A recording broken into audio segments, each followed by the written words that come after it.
The problem sometimes with the musical presentation being so good is that I stop thinking about what I have to say, so I totally forget when I come out here. Thank you for that. Beautiful. I love that. And that's sometimes the beginning of spirituality is seeing the face, however that face shows up. And then there's an old story about a woman who's talking to some guru out there, and she says that she can't believe in God, and then the guru responds to her, says, "What's the holiest and most sacred thing in the world to you?" And she says, "My baby boy." And he answers to her, "Well, that's your God." You start there. And I like that that's where the spiritual journey begins for us in our teaching. It's not trying to conform ourselves to somebody's image of what God is, but to begin to behold around us what is sacred, so that which is sacred can inform us of what it is. I love something Thomas Jefferson said. He was once asked what religion he is, and he says, "I'm pretty sure I'm in a sect all by myself, as far as I know." He called it as far as I know, and I like that because I think there's a lot of us who are a lot like Thomas Jefferson in that way. We're in a sect of our own. But we realize that what someone's religion really isn't so much the creed that they accord to, but it's the deeds that they live by. It's said in their lifestyle and in their virtues, not in what they profess.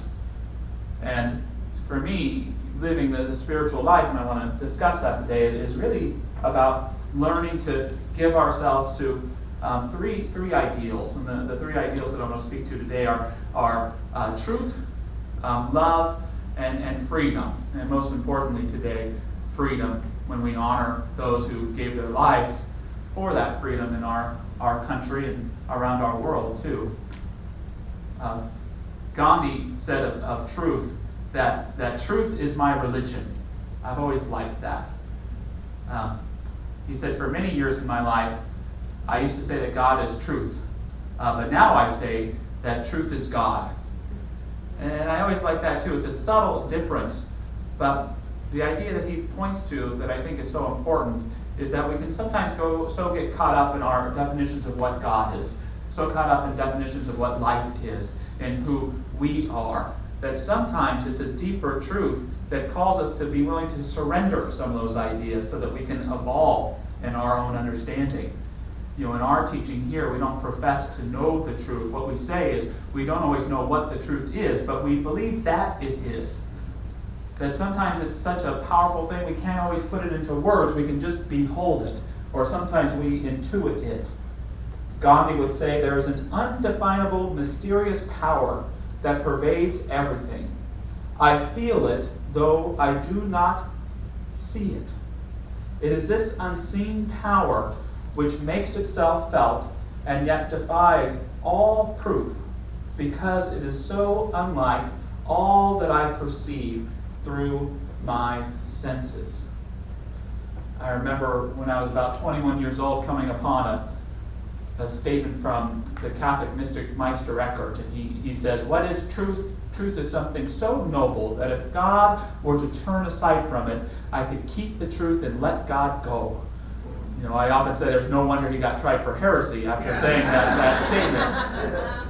But the point is quite clear, that spirituality or living your life dedicated to the truth sometimes means even the willingness to let go of some of those truths we hold so dearly, so that the truth can evolve us, so that we can evolve at times in what it is. This is where a very challenging Buddhist story comes in, where they say, if you see the Buddha walking down the road, kill him. You ever heard that before? It sounds confusing, but the idea for the Buddhists is if the Buddha you think you know is never the true Buddha. We always have to be willing to sacrifice that idea to grow and expand and deepen. Many of us have heard probably the most popular of Buddhist illustrations about a student who's seeking a Zen teacher, and he finds him and he asks him if he'll teach him the ways of Zen. And the teacher starts pouring him a cup of tea and doesn't stop pouring, so all of a sudden the tea is going all over the table in the man's lap, and he yells and begs him to please stop. And the teacher tells him that in order to learn Zen, your cup must be empty. Right now you're too full. So there's this idea that in order to dedicate and grow in truth, we have to empty ourselves of what we've gathered so we can grow anew. It gives new meaning to that phrase, my cup runneth over. Maybe it isn't such a good thing to always have your cup running over. Maybe we need a bigger one to take things in. And that's where that dedication of truth comes in. We hear that phrase in our culture that there's those who see the glass half full and those who see the glass half empty. And to me, good spiritual discipline is being able to see both. It's to want your glass to only be half full so that you can have it be empty to receive anew. And when you feel that you're not getting enough out of your life, that's when you need that bigger glass. And how do we get there? By working in our own consciousness, dedicating ourselves to a practice of meditation or contemplation or prayerfulness. One of my spiritual practices is I make sure at least once a month I see one of our practitioners in this church. And what happens when I see them is first they listen to me, which never underestimate the power of being heard, right? And what they do is they help me hear myself as well. And what they are always doing, I know, is holding a greater truth for me. A truth for me to get in my own time and my way with them. And also to open myself up too. So whenever I leave, I know that there's always more. And to me, that's the great law of truth. That there's always more. If we're willing to let go, as was so beautifully shared to us, there's always more to step into. The second great ideal for spiritual growth is learning to give ourselves to love. Life in a spiritual sense is a one long curriculum about love, isn't it? We're born learning to naturally love our family, and then later on we have to learn to intentionally love them. Right?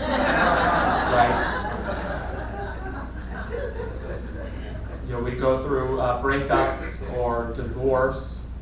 We have to learn to take care of ourselves. We have to learn to forgive those perhaps who trespass or hurt us. We learn about love in ways we don't want to around hospice beds of people that we love. Love is the most beautiful thing, and yet it's sometimes the most challenging thing when you're committed to it, because it always has something new and profound to teach us. And that to me is the law of love. If you give yourself fully to it, it will give itself fully to you, but on one condition, and that's trust. You have to trust love. Gandhi said that truth was his religion. The poet John Keats said that love was his religion. He said, I have been astonished that men could die martyrs for their religion. I have shuddered at it. I shudder no more. I could be martyred for my religion. Love is my religion, and I could die for that. I could die for you. My creed is love, and you are its only tenet. I like that. It's a little sentimental, and don't want any of you to martyr yourself for love, please. But the idea is profound, to give ourselves to that, to love wherever it is. I meet too many people who are unhappy with their love lives because they don't have the partner they want, or they feel stuck with the partner they're with, or they're missing out on that sense of purpose and calling in their life. But if you remember the law of love, it's always to give yourself to love now with whatever's there, and to allow love to give itself back to you. That may not look like getting to love who you want to love in front of you. It may not look like getting the love from who you want it to come from. It may look like giving some love to a book on a shelf, or giving some love to making a good meal for yourself, or giving yourself some love and taking care of yourself, taking a walk and nurturing your own being. But the law of love tells us that if we are unwilling to love, to give ourselves in that moment, we don't have that trust that allows love to present itself in a new and profound way to us. And of course, the most difficult lesson of love is to learn to love those people who we don't like and who challenge us. This is one of the great messages of Jesus when he said, what credit is it to you to love people who love you back? That's easy. But to love those who persecute you, who look down at you, who don't like you, that is a holy love. That is a sacred love. That is a spiritual love, and of course it's a really challenging love, isn't it? There's that old famous question, if you could have lunch with any three people in history, who would it be? Anybody, who would it be? Who did I hear? Did I hear Kennedy? All right. Which one? Anybody else? Yeah, Richard. Franklin Roosevelt and Winston Churchill. All right. Okay. Carl Jung. Carl Jung. Okay. And my thing when someone asks that question, I wonder sometimes if we don't realize that those lunches could be more boring than when we think. I might say, I want George Washington, Mother Teresa, and Jesus at my lunch. And then I can't help but imagine us at Sizzler in the salad bar. Mother Teresa takes all the bruised vegetables because no one else will accept them. And these lunches are always difficult if not everybody speaks the same language. You have to get to know each other. What would be more fascinating? I'm not saying it wouldn't be better to have lunch with who we want to, but how about who are the three people in history you would least like to have lunch with? That to me might be at least a better reality show to kind of watch, and perhaps the better experience for us to have to see some of the people we view as monsters with their masks off a little bit, to be in a regular place and break bread with our fears. How might that change how we view one another in love? In Jonathan Livingston Seagull, the book that we've been studying this month, Jonathan's a seagull who learns to fly like no other bird has, and his community rewards him by banishing him from the flock because he's not doing things as everyone else does. And he finds himself in this other world, and he learns to fly. He learns to perfect his being. And what is the final lesson for him? It's to learn to love. And how is he to learn to love? He has to go back to the flock to share the wisdom that he's learned, even though they may not accept it. And isn't that the truth for us sometimes in our lives? We can't wait to get away from home, to learn what we have to learn these new values. And what happens in life? We're called right back there in a way. Literally, or at least perhaps sometimes metaphorically, to bring what we've learned in our lives back to where we came from. That is the law and the lesson of love, to give ourselves to it completely. This leads to the great ideal of freedom. And I love something that Ernest Holmes said, echoing our founding fathers, that freedom is something self-evident. It's a spiritual quality. And what that means is that there might be someone in chains who realizes freedom to a greater degree than someone who's been given every possibility to thrive in life. That freedom is about the nature of the soul, and we all have the right to it, but we all have to lead ourselves into it first. But freedom can be an incredibly challenging thing to accept for ourselves. One of the most important questions I ask myself from time to time is, what is setting me free and what is keeping me bound? What is setting you free in your life and what is keeping you bound? I know for me, what's setting me free is this teaching, and even more so the people in this room, getting to conversate, getting to have communication, being heard, getting to hear, and always realizing that there's always new ventures for who I am. Always greater truth to step into, always greater love to receive, always a greater freedom to practice. That's what's setting me free. How about for you? Anybody? What's setting you free?